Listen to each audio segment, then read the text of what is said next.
রাকিব, আমি একটা প্রশ্ন করি যে প্রশ্নটা পরে আগে আমি উত্তর দিয়ে নিই। উত্তরটা দেন আপনি, এই প্রশ্নটা করে নিই, তাহলে আমি আর মাঝখানে আপনাকে ডিস্টার্ব করবো না। যে আগামী নির্বাচনে ভিন্ন পরিচয়ে একটি রাজনৈতিক দল জাল ভোটের প্রস্তুতি নিচ্ছে বলে অভিযোগ করছে বিএনপি, আপনিও কি সেরকম মনে করেন কিনা?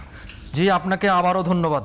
দেখুন, আমি আগে একটু শুধু গণভোট নিয়ে একটু কথা বলতে চাই। গণভোটের প্রচার প্রচারণা সরকার কোনো পার্টিকে ডিফারেন্সিয়েশন করতে পারে না, সেটা শুরুর দিন থেকে আমরা বলে আসছিলাম। সরকার শেষ পর্যন্ত একটা প্রজ্ঞাপন করতে বাধ্য হলো 2025 সালের 21 ধারা এবং 1972 সালের 86 অনুচ্ছেদ অনুযায়ী সরকারি কোনো কর্মকর্তা গণভোটের হ্যাঁ এবং না কারো পক্ষে প্রচারণা করতে পারে না। তারপর সরকার বাধ্য হলো, তারপর ওনাদের গলাবাজি বন্ধ হয় না।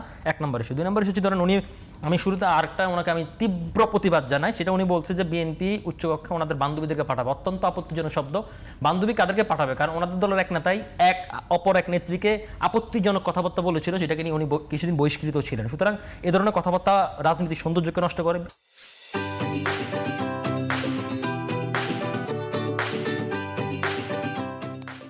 আমি বিশ্বাস করি বিএনপি একটি গণতান্ত্রিক মুক্তচানা রাজনৈতিক দল। তারা তাদেরকে পাঠাবে যারা বাংলাদেশের উন্নয়নে, বাংলাদেশের অবদানে, বাংলাদেশের রাষ্ট্রীয় পলিসিতে মেক করতে পারে এবং তাদেরকে হেল্প করতে পারে। 2 নম্বর ইস্যুগুলো। 3 নম্বর ইস্যু, ধরেন উনি বলছে যে জামাত ইসলামী মানে ইসলামে তারা, আপনি গানের কথা বলছিলেন, দেখেন এখন জামাত ইসলামী কিন্তু সারা জীবন বলে আসছিল যে ইসলামী গান বাজনা নাচটাচ হালাল, এগুলো হারাম, হালাল। এখন দেখবেন তারা গানের মাধ্যমে প্রচার প্রচারণা করতেছে। তারপর আবার দেখুন তারা দাড়িওয়ালা টুপি নাচতেছে, বিশাল মানে অঙ্গভঙ্গিগুলো খুব আপত্তিজনক, খুব দৃষ্টিকটু। তো এখন ওনারা কিন্তু জামাতের কোনো দোষ দেখে না। আর জনাব তারেক রহমানকে নিয়ে শিশির ভাইয়ের যে গবেষণা, আমাদের দেখুন আমাদের দেশে কিন্তু অনেক গবেষক আছে, রবীন্দ্র গবেষক, নজরুল গবেষক, তারপর হচ্ছে লালন গবেষক, এবং উনি অলরেডি কিন্তু তারেক রহমানের উপর পিএইচডি করে ফেলছে। এবং আমি আশা করবো যখন ওনারা পরাজয় হবে 12 তারিখের পরে, ওনার মানে সার্ভাইভ করতে হবে পলিটিক্সে, তো তারেক রহমানের পলিসি টিম বা তারেক রহমানের গবেষণা টিম যদি ওনাকে একটু জায়গা দেয়, আমি আপনার জন্য সুপারিশ করবো। আর থার্ড বিষয় হচ্ছে, ধরুন উনি জামাত ইসলামীকে নিয়ে যে আপনি জামাতের কোনো দোষ কেন দেখতেছেন না? যখন আপনারা জোটে যাওয়ার আগে সারাদিন আপনারা জামাতের বিরুদ্ধে বলতেন, এখন জামাতের কোনো দোষ দেখেন না। আমি কোনো কথা বলবো না, কাউকে দোষ দিব না, আমি দুটো রেফারেন্স দিব। ধরেন বায়তুল মোকাররমের জনাব খতিব, শ্রদ্ধেয় খতিব, তিনি বলেছিলেন জামাত যে ইসলামকে ট্যাগ করে যে রাজনীতি করতেছে এটা ভুল, এবং তারা এভাবে ইসলামকে ট্যাগ করে রাজনীতি করতে পারে না, এবং তাদেরকে ইসলাম বলে তাদেরকে ভোট দিতে ব্যাপারটা এরকম না। এবং আরেকজন শ্রদ্ধেয় ব্যক্তি হেফাজত ইসলামের আল্লামা বাবুনগরী, তিনি বলেছেন তারা ভণ্ড মুনাফিক, তারা কাফের। কিন্তু জামাত বাবুনগরটা খুব বেশি নিলাম, বাবুনগরী উনি চেয়েছিলেন যে 200 বছর আওয়ামী লীগ ক্ষমতা থাকে, ওনারটা বাদ দেয়, অন্যটা বলেন। আচ্ছা যাক, তো এখন হচ্ছে ধরেন উনি তো ওটা কাউন্টার করেন না আমার কাছে, আমি ওনার ব্যাখ্যাতে যাচ্ছি না। উনি যে বলছে জামাত তো এটা কাউন্টারই করেন। যাই হোক, এখন আপনি যে কথা বলছেন যে ভিন্ন ধারার ভোট এবং কারচুপির কথা বলছেন, দেখুন ভিন্ন ধারার ভোট কারচুপি তো যারা পরাজয় হারবে এবং যাদের আসলে মাঠে এবার রাজনীতিটা, ধরেন আমরা আওয়ামী লীগ না থাকার কারণে এটা মানে অনেকেই তো অনেক কথা বলতেছে আওয়ামী লীগের ভোট কেন্দ্র তো বেশিরভাগই ভোট কেন্দ্রে যাবে না।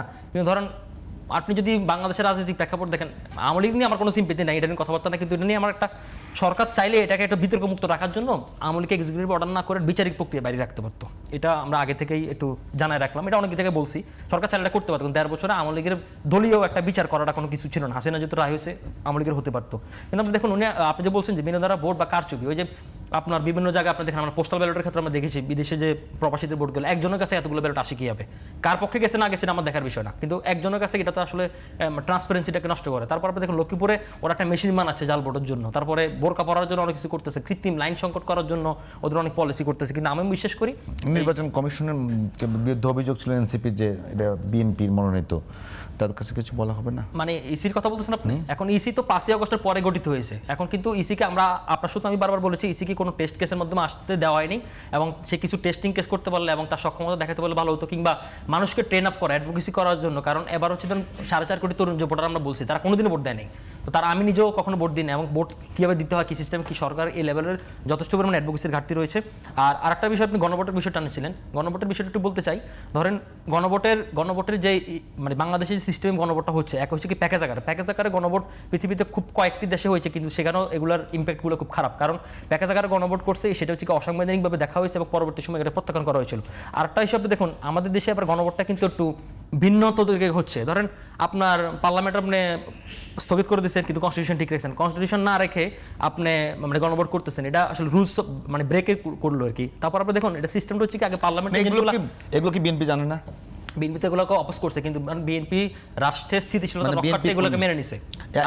এখন বিএনপি হার পক্ষে না নার পক্ষে? আচ্ছা, আর একটা সেইটাকে জরুরি জিনিস আমি খোলাসা করা উচিত। আমি বলি, এটা আমার মাথায় মিস হলো। দেখুন, বিএনপির 3 জন গুরুত্বপূর্ণ নেতা হার পক্ষে প্রচারণা করেছেন। জনাব তারেক রহমান করেছেন, মির্জা ফখরুল ইসলাম আলম করেছেন, এবং বিএনপি নির্বাচন পরিচালনা কমিটির যিনি মুখপাত্র জনাব ডক্টর মাহাদি আমিন, তিনিও কিন্তু হার পক্ষে বলেছেন। এর বাইরে আর কার এন্ডোর্সমেন্ট লাগবে? এখন কি আপনি চান যে খালেদা জিয়াকে অবত্যুক উঠে হ্যাঁ বলুক?